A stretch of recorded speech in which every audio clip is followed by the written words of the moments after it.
Hey everyone, it's so good to be back here once again on the channel. We just want to say welcome to VLM Vibes, Love and Money with Mesh and Debs. You already know by now, guys. I'm Mesh and she's Debs. No other but your favorite long distance relationship couple on YouTube.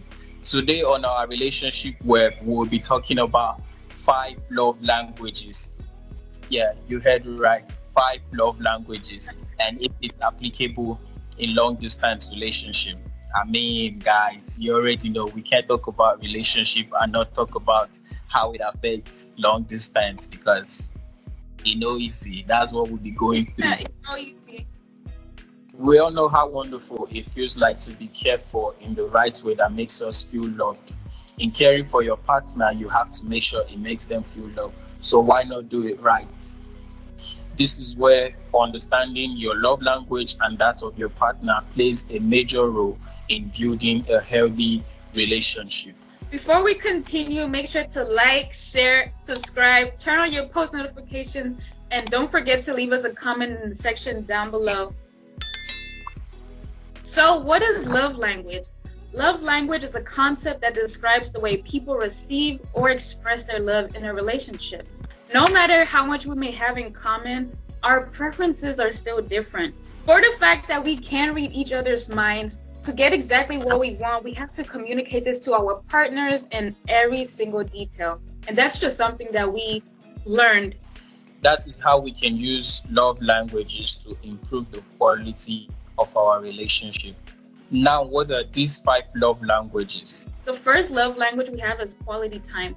This love language is all about spending quality time with your partner when you're together, being undivided and giving them your full attention and letting them know that their presence matters to you. It doesn't have to be in the physical presence. You just have to have a time and a space to carry your partner along. And like the word said, quality, it has to be something where you're not just with them, but even while you're there with them, you are attentive, to everything, every single details of what it is your partner wants you guys to engage on.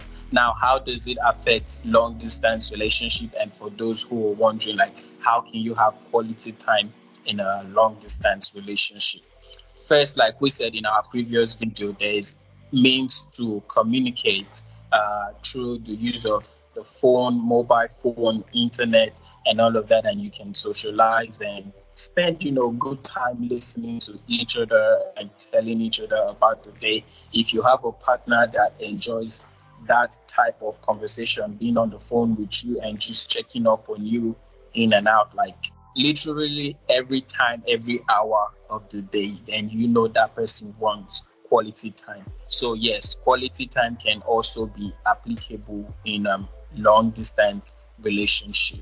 The next point for me, I would say, is words of affirmation. You already know, as the name implies, you have to use love words and you have to affirm your love to your partner through words. Appreciate them, thank them, tell them how much you love them.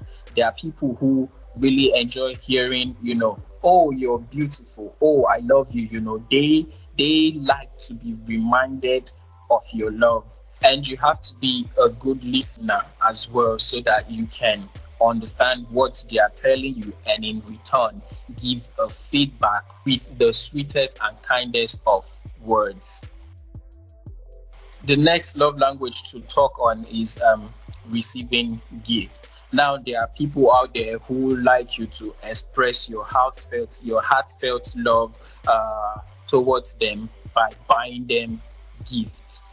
Sometimes you might say these people are being materialistic, but to be honest, that is not true. Some people just feel if you buy them stuff, if you surprise them, it can be monetary gifts, it can be something of less value. It just shows that you remember them going out, during the day, and once you're coming back, you thought of them and you got them something, even little. It doesn't have to be something fancy or expensive, but if you get them gifts and you tell them, oh babe, I went out and I got this because I thought of you and I thought it would be good on you, they feel that is a way of you communicating your heartfelt love towards them. Is it applicable in long distance relationship? Again, yes. Yeah, in long distance relationship, there is the digital market that has bridged the gap of distance. You can buy things and send to your loved ones. It doesn't matter what part of the country or what part of the world they are. You can still buy gifts and show to them. Even if you don't send it to them right away, but you get it and you keep it and you be like, this is what I got for you. When we meet, I will give it to you. That is how to show your love to someone who likes receiving gifts in long distance relationship. The next love language we have is act of service. This love language speaks louder than words, and for people, just the small things can go a long way. So just doing chores around the house for your partner, or running errands that they can't run at the time, or just doing the extra stuff for your partner goes a long way, and it's really meaningful to them. Even if it seems small, like, oh, I just did the dishes, to them it's really helpful and a big thing. And if it fits in long distance relationship, should I say that part too, or you gonna say it? Well, if you want me to say it, I can. I think yes, it fits in a long distance relationship. And acts of service, it's not just about doing the dishes, or the laundry, or going to the supermarket or grocery store for your partner. It also involves you understanding that they are going through a lot right now, and in this moment you can do something simple, an act of service, to lift the burden off their shoulder.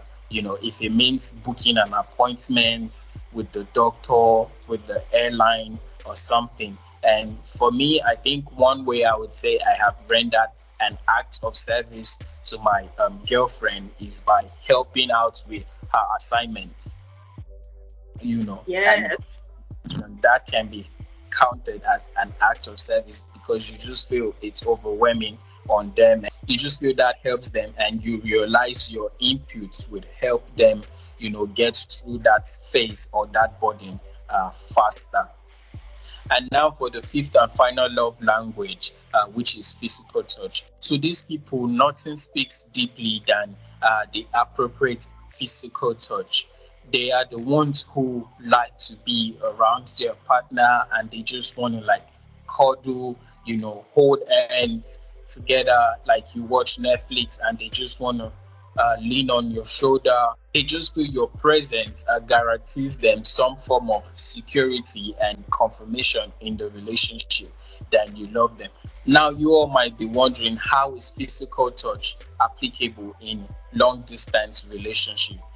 Honestly, guys, I would say this is the hardest of all the 5 love languages when it comes to long distance relationship, because you believe you and your partner has to be within touchable distance. Now, is it applicable in LDR?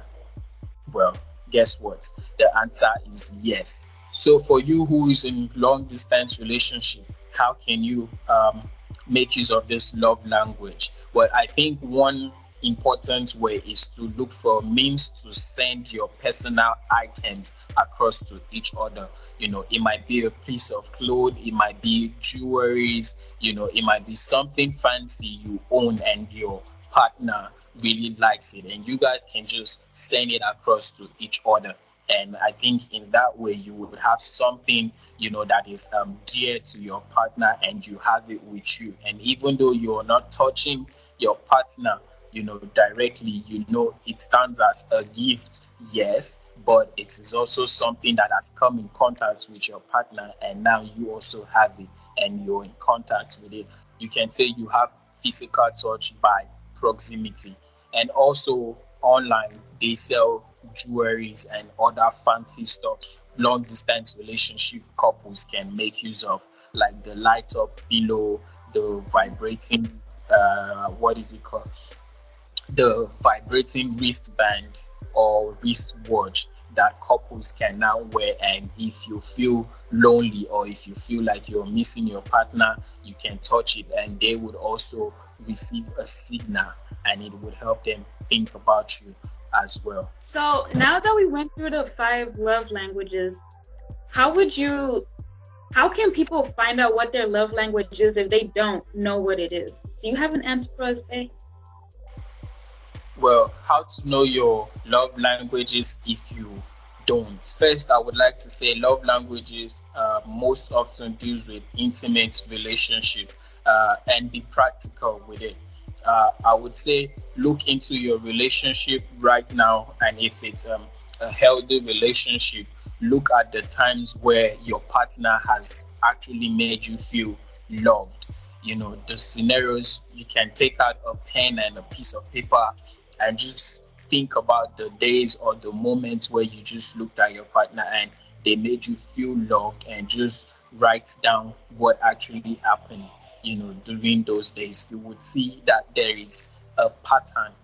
There is an existing pattern in those periods where you have felt love, and you can start crossing it out and start thinking, and you would know if it is through an act of service, or the period where he told you he loved you and he cared about you, or the times where you guys had physical contact, and all of that, or when you spend quality time with him. Another simple way you can get to know this is through the use of online quizzes that are available for people who choose to know their love language. You can go online and search for it. Simple. We will leave the link in our description so it will be easy for you. But go online, just search for love language quizzes, and you would find simple questions on there where you would answer, and at the end of the day, an automatic generated answer will be given to you, and you will know out of the 5 love languages which one is most applicable to you. I also think another way to know this in any type of relationship is also what you would do for somebody else. So what's the first thing that you would do for somebody else to feel loved? Like, would you buy them a gift? You think that's what is going to make them feel appreciated, or whatever the case is? So that's also one way to find out what your love language is, your dominant love languages. You just made mention of dominant love languages. So I'm wondering, if you have the dominant one, does that mean you have other love languages? So is it possible for someone to have more than one love language? Yes, it's possible for you to have more than one love language. You can have all of them, you can have 3 of them, you can have 2 of them. I think at least everyone has 2 love languages. Everyone has a dominant love language, and the other ones just go down the list. So from dominant to subservient.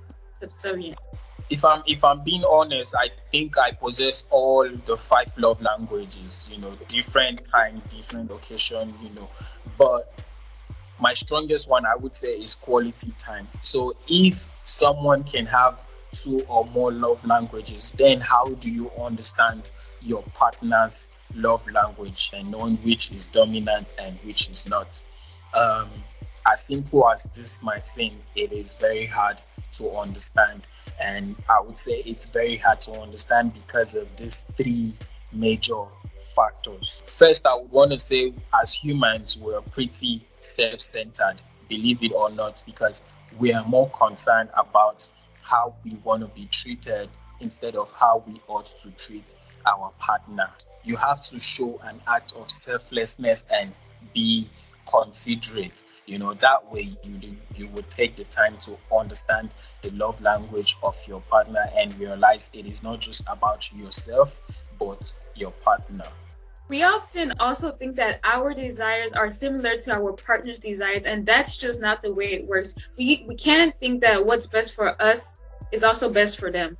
And for example, because I like words affirmation does not mean that my partner also likes words affirmation or that's his love language. So that's also something to consider, as Faye said, to know that your desires are not your partner's desires.